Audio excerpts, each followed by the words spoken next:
Dans cette vidéo de rappel numéro 1, nous allons parler de la modélisation du système. Modéliser, c'est faire une représentation simplifiée. Le système est souvent modélisé par un point. Ça veut dire qu'en fait, on ne va pas étudier le mouvement d'un objet complet, mais d'un point particulier de l'objet. C'est-à-dire que l'on étudie le mouvement d'un point et plus le système complet. Cela permet de simplifier l'étude du mouvement.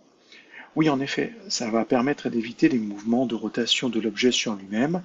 On va vraiment s'intéresser finalement au mouvement de déplacement de l'objet et pas tous les petits mouvements qu'il pourrait y avoir de rotation sur lui-même suivant un axe, deux axes, trois axes.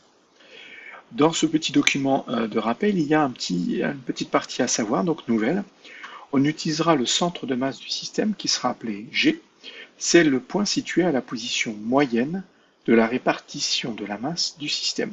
Ça veut dire en fait que ça va être le barycentre des masses. Le barycentre des masses, c'est un peu le point d'équilibre de la répartition des masses. Le centre de masse du système correspond au centre de géométrie du solide, il manque un petit DE ici, dans le cas d'un solide dont la répartition de la masse est homogène. Ça veut dire que si l'objet a la même composition partout, eh ben, il aura une masse répartie de façon uniforme, et du coup, le centre de masse correspondra au centre géométrique ou au centre de symétrie de l'objet.